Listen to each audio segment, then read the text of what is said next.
भाई नमस्ते भाई लोग। सर भाई ना रबराम भाई। भाई हाँ, आपको पता है हम राजस्थान की संपूर्ण कला और संस्कृति पढ़ रहे हैं, जिसमें हमारा टॉपिक चल रहा है भाई राजस्थान के जो साहित्यिक स्रोत है वो पढ़ रहे हैं हम। ठीक भाई। देखो, इसकी जो पाठ संख्या फर्स्ट थी वो तो हमारी कंप्लीट हो चुकी थी। आज हम बात करने वाले हैं पाठ संख्या 2। ठीक भाई, सेकंड के बारे में, क्योंकि आज ये 2 क्लास में कंप्लीट होगा। ठीक भाई। तो भाई नए जो साथी हैं, जो भाई मेरे प्यारे से एक नए जो साथी हैं, वो चैनल से फटाफट जुड़ जाए भाई, चैनल को सब्सक्राइब कर लिए। मेरे पुराने साथी है भाई, ये आगे बढ़ते हैं।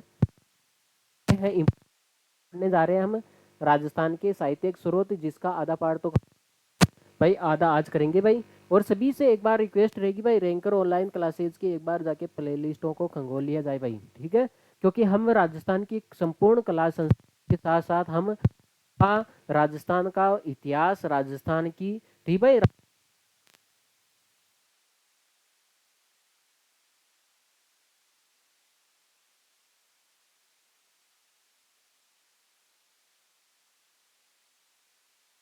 हाँ भाई, चले फिर आगे।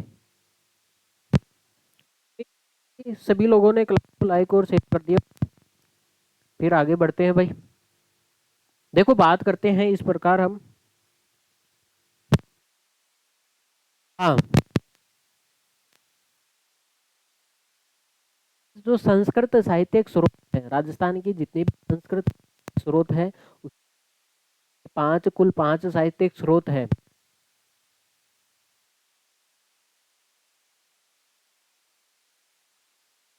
तो भाई आवाज आ रही है? एक बार बता दिया जाए भाई, आवाज आ रही है नहीं आ रही है, एक बार कंफर्म कर लिया जाए, फिर हम आगे बढ़ते हैं भाई। देखो, बात करते हैं। हाँ भाई, चले फिर आगे। देखो, बात करते हैं हम। देखो, जो राजस्थानी भाषा का जो साहित्य, राजस्थानी भाषा जो साहित्य है, ये प्राचीन है। पहले तो बात है, ये प्राचीन है और एक अपने आप में क्या है, एक समृद्ध है। ठीक भाई। हाँ, राजस्थानी भाषा साहित्य है जो प्राचीन भी है और एक क्या है भाई, समृद्ध भी है। और बात करें हम, देखो ये 9वीं शताब्दी से राजस्थानी भाषा की रचनाएं, राजस्थानी भाषा की रचनाएं क्या है, उपलब्ध होती हैं। देखो, बात करते हैं हम यहाँ पे, ये जो राजविलास रचना है, हिंदी और हम पढ़ रहे हैं भाई, हिंदी और राजस्थानी साहित्य स्रोत है वो पढ़ रहे हैं। देखो, राजविलास जो रचना है किसके द्वारा है भाई, कविमान द्वारा रचित है। ये ध्यान रखोगे भाई, कविमान द्वारा रचित कौन सी रचना है भाई, राजविलास रचना है। और इसके अंदर देखो भाई, महाराणा, ठीक भाई, मेवाड़ के जो महाराणा राज सिंह है, इसकी उपलब्धियों के बारे में इसके अंदर लिखा गया है। ठीक भाई, इतना ही ध्यान रखोगे। अब बात करते हैं राव रतन महेश। ये रचना है राव रतन महेश है, किसके द्वारा रचित है भाई, यहाँ पे खिड़िया जग्गा। देखो, ये जो खिड़िया जग्गा रचना है, उल्टा लिख दिया भाई इधर। देखो, जो खिड़िया जगह रचना है, ठीक भाई, ये जगह रचना है, ये राव रतन महेश द्वारा रचित है भाई। और इसमें क्या दर्शाया गया है, इसमें भाई मुगल उत्तराधिकारी, ठीक भाई, संघर्ष में लड़े गए यहाँ पे धर्मत धर्मत युद्ध के बारे में इसके अंदर दर्शाया गया है। ठीक भाई, इस साहित्य स्रोत के अंदर धर्मत युद्ध के बारे में दर्शाया गया है। अब बात करते हैं कान्हा, कान्हा दड़ेव देव प्रबंध। देखो, ये सेकंड ग्रेड 2022 में ये सवाल पूछा गया था, एजटी सवाल था। इसने पूछा था भाई कान्हा दड़ेव, ठीक भाई, कान्हा देव देव प्रबंध ने इसके रचयिता कौन थे। ठीक भाई, यहाँ इसके रचयिता है भाई पद्मान, ठीक भाई, पद्मनाभ इसके क्या है भाई, रचयिता है। सीधा सीधा सवाल पूछा गया था ये। ठीक भाई, कान्हा देव प्रबंध इसके रचयिता कौन है भाई, यहाँ पे पद्मनाभ इसके क्या है भाई, रचयिता है। देखो भाई, इसमें सीधे सवाल पूछे जाते हैं, इसमें टेढ़ा बाका करने की जरूरत ही नहीं भाई। बात करते हैं जो जालोर के जो चौहान शासक हैं, बात करते हैं जो ये जालोर के जो चौहान शासक है, कान्हा देव चौहान और दिल्ली सुल्तान अलाउद्दीन खिलजी, ठीक भाई, के मध्य लड़े गए जो युद्ध है, जो 1311 युद्ध का इसके अंदर क्या मिलता है भाई, वर्णन मिलता है भाई। बात करते हैं यहाँ पे कान्हड़ देव प्रबंधन और वीरम देव, ठीक भाई, सोनगरारी बात इसके अंदर दर्शाई गई है। देखो, बात करते हैं भाई, यहाँ पे आगे बढ़ते हैं हम। अचल दासरी खींचरी, ठीक भाई, खींचरी वो जो वंशिका है, आपको पहले तो बात है ये डिंगल शैली में लिखी गई है। शुरू में पढ़ा था हमने, भाषा और शैलियाँ पढ़ा था, वहां पे आया था भाई अचल। अचल दास खिचीरी जो वंचनिका है ये डिंगल शैली में लिखी गई है, पहली बात है। और इसके रचयिता कौन है ठीक भाई, यहाँ पे शिवदास गार्डन, गार्डन इसके क्या है भाई, रचयिता है। बात करते हैं यहाँ पे जो ये है राजस्थान की सबसे प्राचीन ठीक भाई वचनिका ग्रंथ माना जाता है। अगर पूछे राजस्थान की सबसे प्राचीनतम वचनिका ग्रंथ कौन सा है भाई, यहाँ पे अचलदास खिचीरी वचनिका है जो राजस्थान की सबसे प्राचीन क्या है भाई, वचनिका है। ठीक भाई, आज थोड़ा गले में मिस्टेक है, गला साथ नहीं दे रहा भाई। बात करते हैं इसमें, आगे बढ़ते हैं भाई। इसमें घाघरोड, ठीक भाई, घाघरोड यहाँ पे झालावाड़ है कि इतिहास के बारे में इसके अंदर जानकारी दी गई है, घाघरोड के बारे में। अचलदास खिची और यहाँ पे ठीक भाई होसंग शाह के युद्ध का इसके अंदर वर्णन मिलता है। आपको तो केवल ये ध्यान देना है भाई, अचलदास खिचीरी जो वंचिका है ये किसके द्वारा रचित है भाई, शिवदास के द्वारा क्या है भाई ये रचित है, इतनी बात ध्यान रखोगे। और इसके अंदर जो झालावाड़ है, पहले तो बात है ये सबसे प्राचीन वचनिका ग्रंथ है, ये इंपॉर्टेंट है। राजस्थान की सबसे प्राचीनतम वचनिका ग्रंथ पूछ ले जाए तो ये अचलदास खिचीरी वचनिका है। और इसके अंदर घाघरोड झालावाड़ है, इसके इतिहास का वर्णन के बारे में इसके अंदर जानकारी मिलती है। देखो बात करते हैं भाई सूरज प्रकाश। देखो भाई ये सूरज प्रकाश है, ये रचना किसके द्वारा है भाई, यहाँ पे कर्णिदान द्वारा रचित है। किसके द्वारा रचित है भाई, कर्णिदान द्वारा ये सूरज प्रकाश रचना रचित है। और इसके अंदर जोधपुर के जो राठौड़ शासक है उसकी उपलब्धियों के का उल्लेख इसके अंदर मिलता है। ठीक भाई, बात करते हैं राजरूपक। देखो ये भी सवाल पूछा गया है, राजरूपक जो रचना है किसके द्वारा है भाई, वीर भाण के द्वारा रचित रचना है।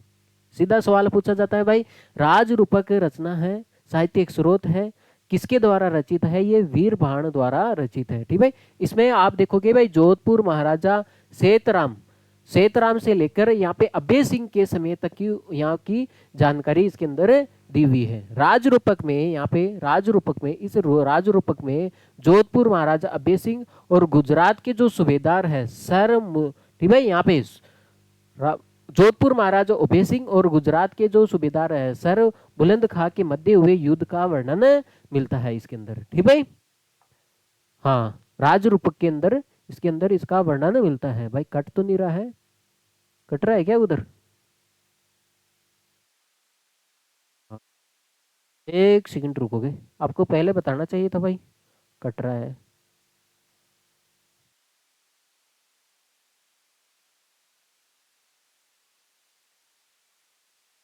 हाँ, एक सेकंड, हाँ देखो बात करते हैं राजरूपक है तो हमने पढ़ा था। देखो अगर आपका कुछ कट रहा है तो देख सकते हो, आप एक बार नोट कर सकते हो भाई। देखो यहाँ पे बात करते हैं राजरूपक है, ये जोधपुर महाराजा सेतराम से लेकर अभय सिंह के समय के काल के इसके बारे में वर्णन मिलता है। और जो जोधपुर महाराजा अभय सिंह है और गुजरात की जो सूबेदार सर मुल्लू खां है उसके मध्य हुए युद्ध का वर्णन मिलता है।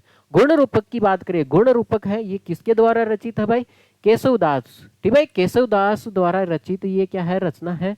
और इसमें बात करते हैं, इसमें विवाह समारोह, ठीक भाई दशहरा पर्व, यहाँ पे राजस्थान वेशभूषा आदि के बारे में इसके अंदर जानकारी मिलती है भाई।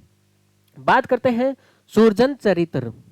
सूरजन चरित्र ये किसके द्वारा रचित है भाई, यहाँ पे चंद्रसेन, ठीक भाई चंद्रशेखर द्वारा रचित है ये सूरजन। ठीक भाई, यहाँ पे सूरजन चरित्र। अब हमीर रासो, देखो ये इंपॉर्टेंट है, इंपॉर्टेंट बताता जाऊंगा भाई। हमीर रासो है ये किसके द्वारा रचित है भाई, जोधराज के द्वारा रचित ये क्या है, एक साहित्यिक स्रोत है। ठीक भाई, जोधराज के द्वारा रचित साहित्यिक स्रोत है। और ये संस्कृत भाषा का ग्रंथ है, भाषा इसकी संस्कृत है। ठीक भाई, यहाँ पे हमीर रासो, इस ग्रंथ में हमीर देव चौहान और दिल्ली सुल्तान अलाउद्दीन खिलजी के मध्य लड़े गए युद्ध का इसके अंदर वर्णन मिलता है। ठीक भाई, देखो बात करते हैं हमीर छठ के बारे में। बात करें हमीर छठ ये किसके द्वारा रचित है भाई, यहाँ पे चंद्रशेखर द्वारा रचित है। देखो चंद्रशेखर द्वारा रचित तो दो रचनाएं आगे आपके सामने, एक तो ये रही और एक ये रही। एक तो है सूरजन चरित्र और एक है भाई हमीर छठ होगी। ठीक भाई, और इसके अंदर आप देखोगे रणथंभौर के जो चौहान शासक हैं, रणथंभौर के जो चौहान शासक हैं, सवाईमाधोपुर रणथंभौर के जो चौहान शासक हैं हमीर देव चौहान की यहाँ पे हठ धर्मिता के, ठीक भाई, हठ धर्मिता के बारे में इसके अंदर उल्लेख मिलता है, जिसलिए इसको हमीर हठ के नाम से जाना जाता है। ठीक भाई, हमीर देव हठ देखो यहाँ पे हठ धर्मिता के बारे में उल्लेख मिलता है। आगे बात करते हैं हम इस प्रकार, देखो बात करते हैं हम कुमांड रासो। कुमांड रासो के बारे में बात करें, कुमांड रासो पहले तो बात है ये किसके द्वारा रचित है भाई, दलपत, दलपत विजय के द्वारा ये रचित साहित्यिक स्रोत है भाई। इसमें हम मेवाड़ के जो गुहिल वंशीय शासक है कौन है, महाराणा गुमास, ठीक भाई, गुमास द्वितीय से लेकर महाराणा राज सिंह तक की यहाँ पे इनके बारे में वर्णन दिया गया है। ठीक भाई, देखो बात करते हैं बिसल, देखो ये ध्यान रखना आपको, बिसल देव रासो, ये जो बिसल देव रासो है जिसके पीछे रासो लगा हुआ है, ये पिंगल शैली के ग्रंथ माने जाते हैं। ठीक भाई, बात करते हैं नरपत, ठीक भाई, नरपति नालह द्वारा ये रचित है, नरपति नालह द्वारा रचित है भाई बिसल देव रासो, जिसके अंदर बिसल देव रासो के अंदर ये सवाल पूछा जाता है, वो तो कम पूछा जाता है लेकिन ये पूछा जाता है इसके अंदर अजमेर के जो चौहान शासक है, यहाँ पे किसके शासक को, देखो इसके अंदर बिसल देव जो रासो है इसमें किसके शासकों के बारे में वर्णन मिलता है, तो अजमेर की चौहान शासकों का वर्णन मिलता है, बिसल देव चौहान की इसकी उपलब्धियों का वर्णन मिलता है, और उसकी प्रेमिका राजमती के प्रेम, भाई प्रेम का इसके अंदर उल्लेख मिलता है भाई। बात करते हैं विजयपाल रासो, विजयपाल रासो, इसके बारे में बात करें हम तो ये नल्हर सिंह द्वारा रचित है, नल्हर सिंह द्वारा रचित एक साहित्यिक स्रोत है, जिसके अंदर हम यादवंशी, यादवंशी आपको पता है करौली के जो शासक है यादवंशी, और यहाँ पे महाराजा विजयपाल सिंह की यहाँ पे दिग्विजय और पंग की लड़ाई, दिग्विजय और पंग की लड़ाई का वर्णन इसके अंदर मिलता है भाई। चले फिर आगे, देखो बात करते हैं पृथ्वीराज रासो, पृथ्वीराज रासो है ये भी एक पिंगल शैली का है। बात करते हैं पृथ्वीराज रासो है, इसको चंद्रबर्दी द्वारा लिखा गया है, पिंगल शैली में लिखा गया था, और इसको आपको पता है इसका पुत्र है जलहण जिसने इसको कंप्लीट किया था। ठीक है, जलहण। करते हैं तो पृथ्वीराज रासो है ये पिंगल शैली का ग्रंथ है और ये चंद्रबर्दी द्वारा लिखा गया है। ठीक है, पृथ्वीराज, पृथ्वीराज चौहान तृतीय का जो दरबारी कवि है चंद्रबर्दी, ठीक है, ये इसको इस पृथ्वीराज रासो को हम पिंगल शैली के द्वारा लिखते हैं ये, और इसके बाद में इसको जलहण इसको पूरा करता है। इसके अंदर एक बात आती है 4 बास, ठीक भाई, 4 बास 32 गज, 4 बास 32 गज, ठीक भाई, अंगुल अष्ट प्रमाण यहाँ पे चंद्रबर्दी द्वारा दर्शाए गए हैं। ठीक भाई, यहाँ पे ये पिंगल शैली में रचित ग्रंथ है जिसे चंद्रबरदाई का जो पुत्र है जलहण ने पूरा किया था। ये मैंने बात पहले ही बता दी। चंद्रबरदाई का अन्य नाम क्या है, देखो चंद्रबरदाई का अन्य नाम है पृथ्वीराज भट्ट, ठीक भाई, वलादी।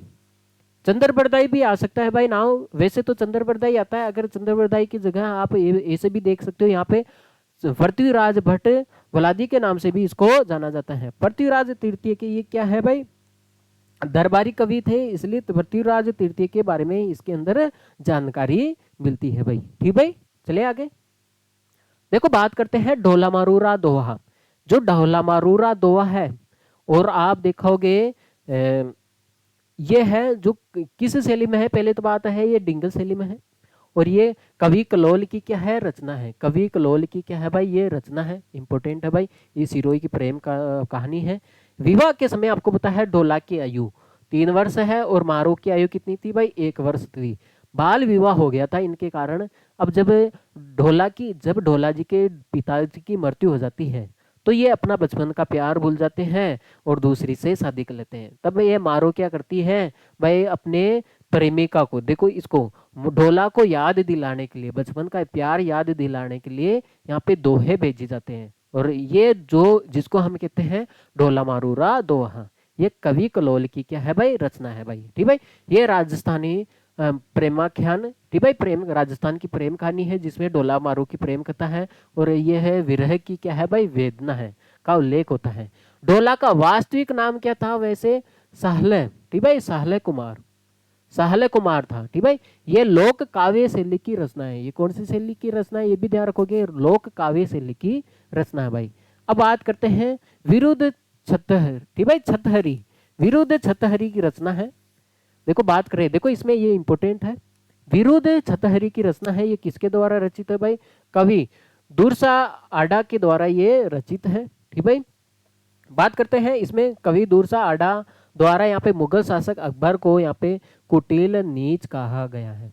तो पूछ लिया जाता है भाई किस साहित्यिक स्रोत में, किस साहित्यिक स्रोत में अकबर को, मुगल शासक अकबर को कुटिल कहा था, नीच भी कहा था। तो ये किसमें कहा था भाई? विरुद्ध सतहरी साहित्यिक स्रोत में। विरुद्ध का मतलब इसके विरुद्ध तो बोला था यहाँ पे। हाँ, ये किसके द्वारा कहा गया था? कवि दूरशाह आडा के द्वारा कहा गया था। ठीक भाई, शब्दों से संबोधित किया गया था।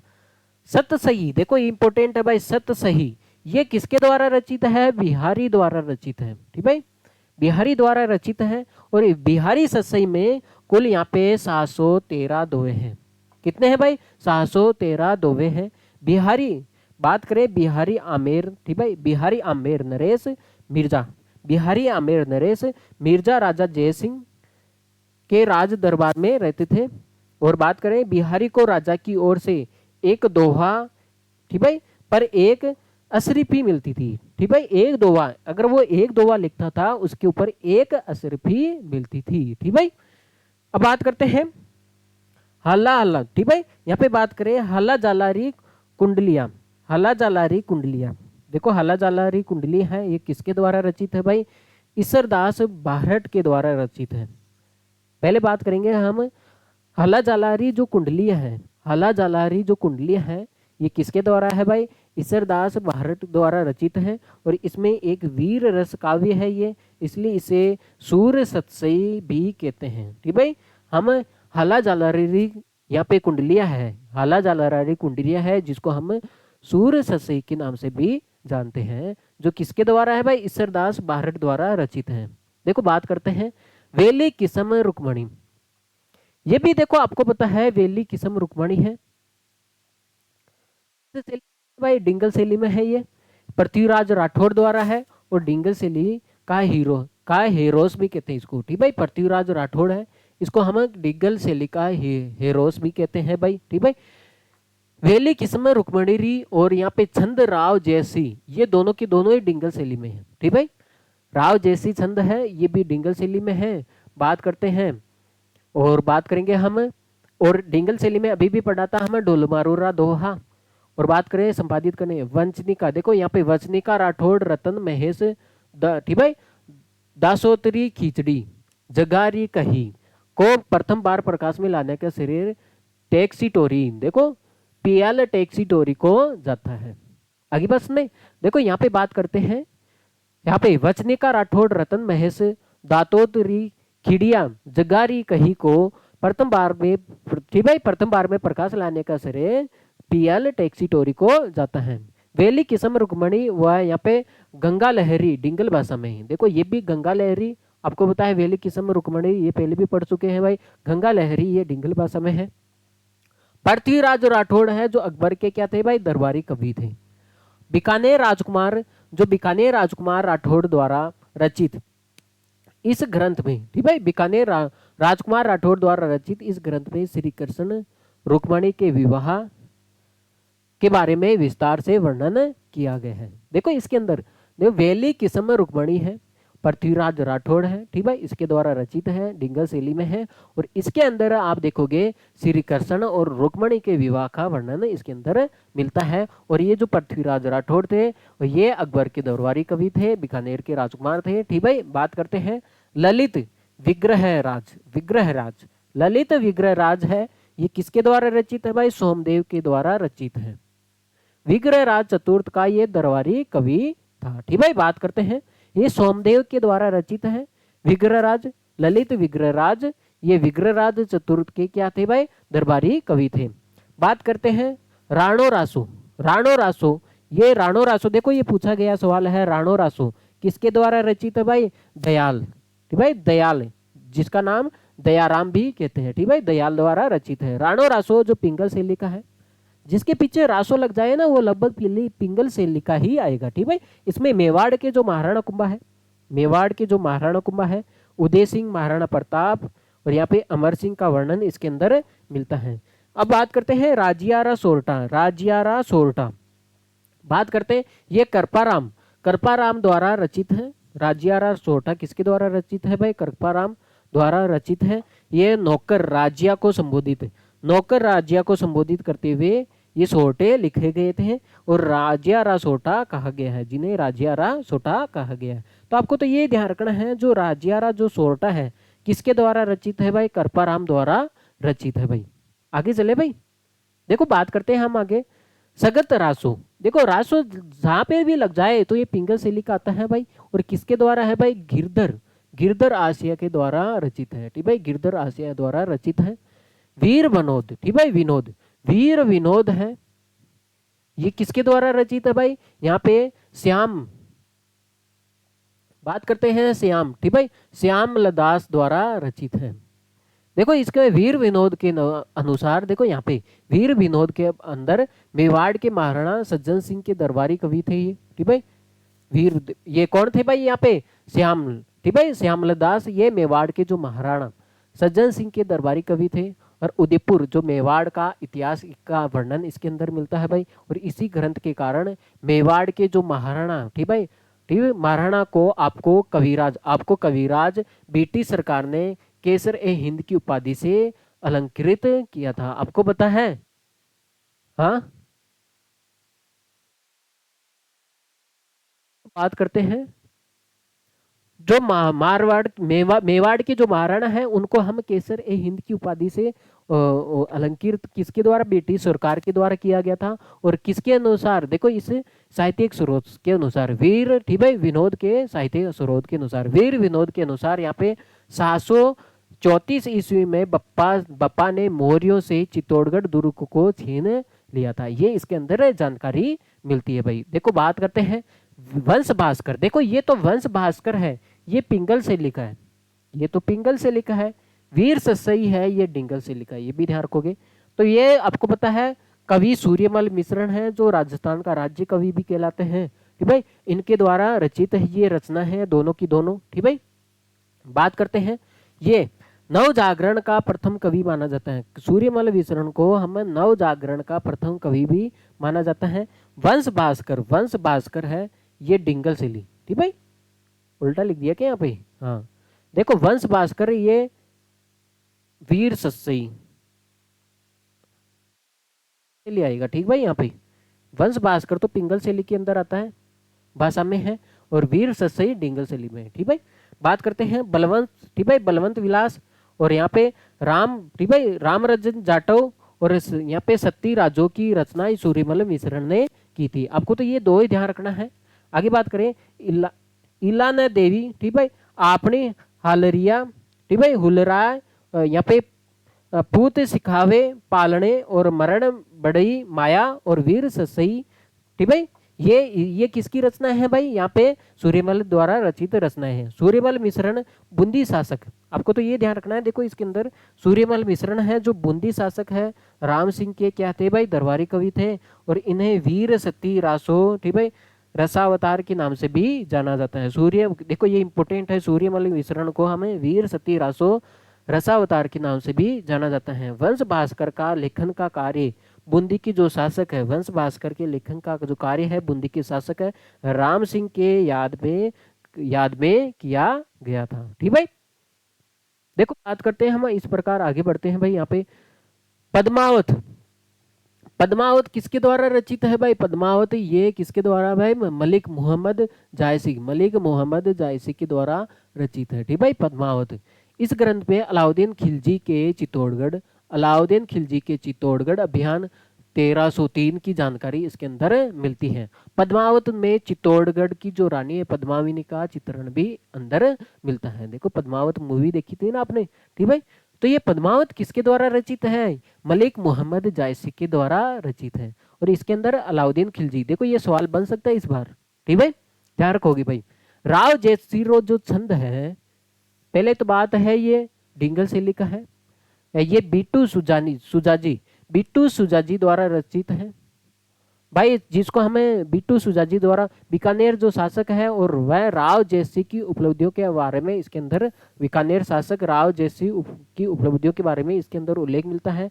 राव जयसिंह यहाँ पे कामरान, ठीक है, कामरान के मध्य लड़े गए युद्ध का वर्णन मिलता है इसके अंदर। बिट्टू सुजा ने अपने इस ग्रंथ को में बीकानेर की जो शासक है लोणकरण को यहाँ पे कलयुग का करण कहा है। आपको पता है हम लोणकरण को कलयुग का करण कहा है, तो ये बीकानेर का जो शासक है लोणकरण, इसको कलयुग का करण कहा है। तो ये जानकारी हमें भाई राव जयसिरोचंद है, ये साहित्यिक स्रोत है जो बिट्टू सुजाजी द्वारा लिखित है, उसके अंदर ये जानकारी मिली थी। राजस्थानी राजस्थानी में रामायण, देखो राजस्थानी भाषा में रामायण किसने लिखी थी भाई, यहाँ पे संत हनवंत किंकर, ठीक भाई, संत हनवंत किंकर द्वारा रचित है।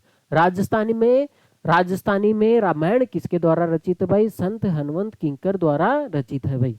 बात करें शिशुपाल वध, देखो ये शिशुपाल वध साहित्यिक स्रोत है, किसके द्वारा रचा गया है भाई, माघ के द्वारा रचा गया है। आगे बात सुन में, तो ये सवाल पूछा गया भाई शिशुपाल वध साहित्यिक स्रोत है, किसके द्वारा रचा गया है भाई, माघ के द्वारा रचित है भाई। देखो बात करते हैं पग फेरो, पग फेरो, पग फेरो रस गंधर्व सुधी सपनों के तीर, ये किसके द्वारा रचित है भाई, मणि, ठीक भाई, मणि मथुकर द्वारा रचित ये रचनाएं हैं। बात करते हैं हम, देखो इंपॉर्टेंट है, मुर्दों का जो टीला है, मुर्दों का टीला ये किसके द्वारा है भाई, मुर्दों का टीला है ये डॉक्टर रांगे, ठीक भाई, रांगे राघव द्वारा रचित है, ठीक भाई। मुर्दों का टीला है ये किसके द्वारा रचित है भाई, डॉक्टर रांगे राघव के द्वारा रचित है। और यहाँ पे घरौंदा, घरौंदा, घरौंदा किसके द्वारा रचित है, डॉक्टर रांगे के द्वारा रचित है ये भी, ठीक भाई। बात करते हैं कब तक पुकारूं, देखो मुर्दों का टीला, घरौंदा, कब तक पुकारूं, ठीक भाई, ये आखिरी आवाज, आखिरी आवाज ये किसके द्वारा रचित है भाई, ये रांगेव, ठीक भाई, रांगेव, डॉक्टर रांगेव राघव के द्वारा रचित है, ठीक भाई। बात करते हैं हम, देखो ये सवाल पूछा गया है कुवलयम, ठीक भाई, कुवलय माला, कुवलय माला ये किसके, कुवलय माला किसके द्वारा रचित है भाई, उदयतन सूरी के द्वारा रचित है, किसके द्वारा रचित है भाई, उदयतन सूरी के द्वारा रचित है।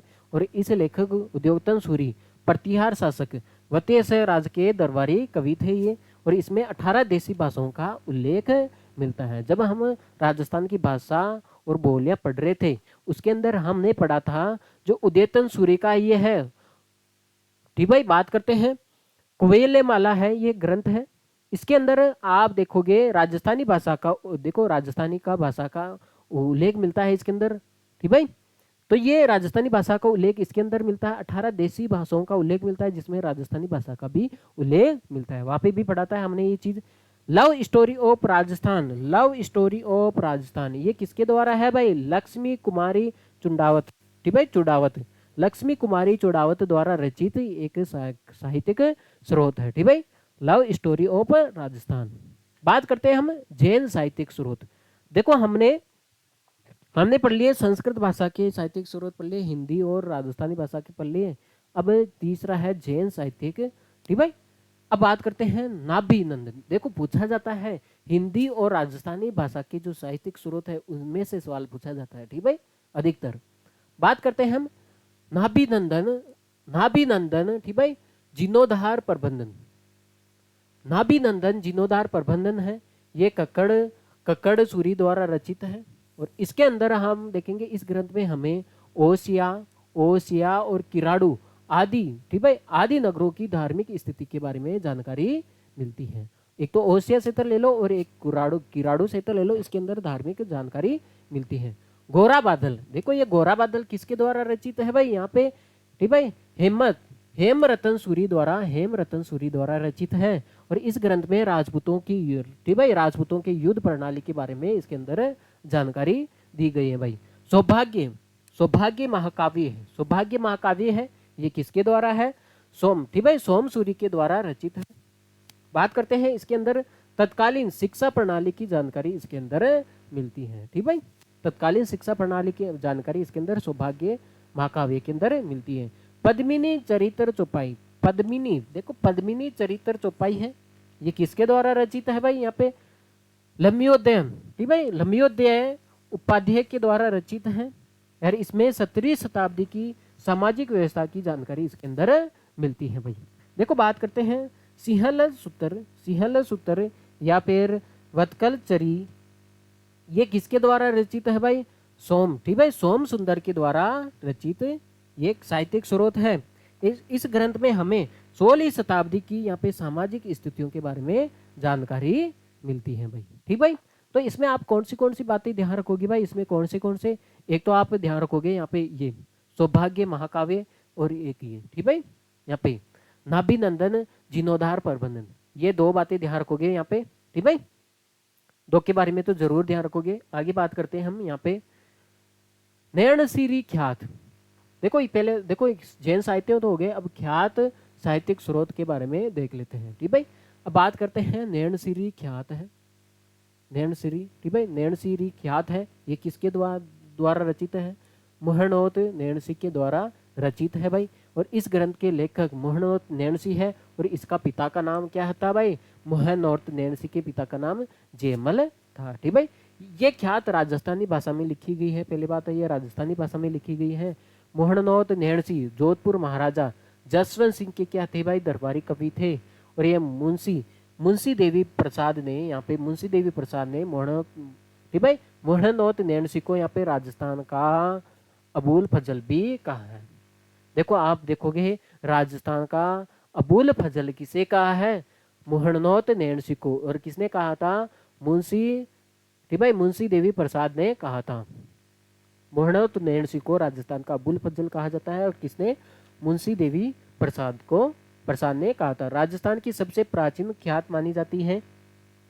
बात करें इस ग्रंथ में राठौड़ शासकों की राजनीतिक, सामाजिक, आर्थिक और धार्मिक घटनाओं के बारे में इसके अंदर उल्लेख मिलता है। और आपको ये ध्यान रखना है मोहनोत नैणसी है जोधपुर राज्य के क्या थे भाई? दीवाने थे। ठीक भाई, बात करते हैं ठीक भाई मारवाड़ रा परगनारी विगत। तो पहले तो इसके अंदर ये इंपॉर्टेंट है, आगे बात करेंगे मारवाड़ रा परगनारी विगत, यह है मोहनोत नैणसी द्वारा रचित है। और इसके अंदर आप देखोगे जोधपुर राज्य की जो राजस्व है, क्योंकि आपको पता है मोहनोत नैणसी है ये जोधपुर राज्य के दीवाने थे भाई, तो इसके अंदर जोधपुर राज्य के राजस्व और ग्रामीण जीवन संबंधित तथ्यों का उल्लेख इसके अंदर मिलता है। और बात करते हैं इस ग्रंथ को हम राजस्थान का गजेटियर, ठीक है, गजेटियर के नाम से भी जाना जाता है। राजस्थान का गजेटियर किस नाम से जाना जाता है? ठीक भाई, आगे बात करते हैं हम। देखो भाई मुंडियारी ख्यात है। पहले तो बात देखेंगे ये किसके द्वारा है भाई? चारण कवियों द्वारा रचित है भाई। इसमें इस ख्यात में मारवाड़ के प्रत्येक राजा का जन्म, जो मारवाड़ है उसके प्रत्येक राजा का जन्म तथा स्वर्गवास की तिथि इसके अंदर लिखी गई है। कब तो जन्मे थे, मतलब इनका समय काल, ठीक भाई, कालक्रम लिखा गया है। दयालदासरी ख्यात जिसको हमें बीकानेर के राठौड़री ख्यात भी कहते हैं। बात करते हैं ये दयालदास द्वारा रचित है। बात करेंगे दयालदास बीकानेर के जो राजा है रतन सिंह के क्या थे भाई? दरबारी कवि थे। दयालरी जो ख्यात है बीकानेर के राज्य का इतिहास का वर्णन इसके अंदर मिलता है। ठीक भाई, तो आपको ये ध्यान रखना है बीकानेर राज्य का इतिहास का वर्णन किसके अंदर मिलता है भाई? दयालदासरी ख्यात। ठीक भाई, बांकीदासरी ख्यात, इसके अंदर की बात करें तो बात करेंगे ये बांकीदास द्वारा रचित है। ये ख्यात बांकीदास द्वारा रचित है। इसके अंदर ये पूछा जाएगा भाई जोधपुर राजघराने के दरबारी कवि थे बांकीदास थे, जो जोधपुर राजघराने के दरबारी कवि थे बांकीदास द्वारा रचित कुकवी बत्तीसी है, या कुकवी बत्तीसी में यहाँ पे आयो अंग्रेज मुल्क रे ऊपर बांकीदास द्वारा रचित ग्रंथ बातों का संग्रह है। ठीक भाई, यहाँ पे तो भाई यहाँ पे बात करें बांकीदासरी ख्यात है, इसके अंदर आप देखोगे यहाँ पे जोधपुर राजघराने के जो दरबारी कवि है बांकीदास द्वारा रचित एक ग्रंथ है भाई कुकवी बत्तीसी में, यहाँ पे आयो अंग्रेज मुल्क रे ऊपर। ठीक भाई, बांकीदास द्वारा रचित ग्रंथ बातों का संग्रह इसके अंदर लिखा गया है। इस ग्रंथ में जोधपुर जयपुर राज्य की स्थापना को उल्लेख दर्शाया गया है। बांकीदास जोधपुर के मान सिंह का संरक्षित कवि था। ठीक भाई, मान सिंह का क्या था भाई? संरक्षित कवि था। कंत घरे किम आव्यो नेहारो घण, ठीक भाई, त्रास, ठीक भाई, त्रास लहंगे मुझ ठीक भाई लुकी जिए, और यहाँ पे वीरी रो मन विशास, ये जो पंक्ति है ये किसकी है भाई, आप देखोगे बांकीदास की है। ये पंक्तियां बात करते हैं सूर्यमल मिश्रण के जो वीर सस्य की ग्रंथ की ये कविन यहाँ पे पंक्तियां दर्शाई गई है। ठीक भाई, बात करते हैं हम, आगे बढ़ते हैं इस प्रकार। देखो किशनगढ़ ख्यात है, आपको पता है किशनगढ़ ख्यात है। किशनगढ़ के जो राठौड़ के इतिहास की जानकारी इसके अंदर मिलती है। जोधपुर राज्य की ख्यात ये ख्यात भी दो खंडों में है। राठौड़ की देखो यहाँ पे राठौड़ की ठीक है उत्पत्ति से लेकर महाराजा मान सिंह के शासन काल तक का इसके अंदर वर्णन दिया गया है। और इस ख्यात की रचना मुरारी दास ने की थी। ठीक है, जोधपुर राज्य की ख्यात की रचना मुरारी दास ने की थी। भाटियों की ख्यात है। इस ख्यात में हमें भाटियों के इतिहास के बारे में जानकारी मिलती है। ठीक है, इसमें से तो कुछ इंपॉर्टेंट नहीं है, आगे बात करेंगे हम। देखो फारसी साहित्यिक स्रोत पांचवा यही था ना। बात करते हैं तारिक ए फिरोज शाही। देखो इंपॉर्टेंट है पहला ही, तारिक ए फिरोज शाही किसके द्वारा रचित है भाई, जियाउद्दीन बर्नी द्वारा रचित है। ठीक भाई, बात करते हैं तुजुक ए बावरी ये भी इंपॉर्टेंट है भाई। तुजुक ए बावरी तुर्क भाषा में है, बाबर द्वारा रचित है। आपने पढ़ा होगा तुजुक ए बावरी बाबर द्वारा रचित है। हुमायूंनामा किसके द्वारा रचित है भाई, तो भाई गुलब बदन बेगम द्वारा रचित है। यहाँ पे तबकाते नासिरी ये किसके द्वारा है भाई, निहजाज। ठीक भाई, निहजाज उस सिराज के द्वारा रचित है भाई। बात करते हैं देखो बात करेंगे हम आगे इस प्रकार बात करेंगे खजाइनुल फुतूह है, ये किसके द्वारा रचित है भाई, अमीर खुसरो द्वारा रचित है भाई। आईने ए अकबरी यह अबुल फजल द्वारा रचित है। और बात करते हैं मुंतखब, देखो मुंतखब उन तवारिक ये अब्दुल कातिर बदायूनी। ठीक भाई, बदायूनी के द्वारा रचित है। ताज उल मासिर, ठीक भाई ताज उल मासिर है, ये हसन निजामी द्वारा रचित है। ये प्रमुख क्या है भाई, फारसी भाषा के साहित्यिक स्रोत है। देखो कुछ साहित्यिक स्रोत और है। ठीक भाई, बात करते हैं तजाकिरात उल, ठीक भाई वाकियात, तजाकिरात उल वाकियात है, ये जोहर आफताब, ठीक भाई ताबजी द्वारा रचित है। अकबरनामा किसके द्वारा है भाई, अबुल फजल द्वारा रचित है। तारिक ए शेर, ठीक भाई तारिक ए शेर शाही अब्बास खां, ठीक भाई सरबानी द्वारा रचित है। और यहाँ पे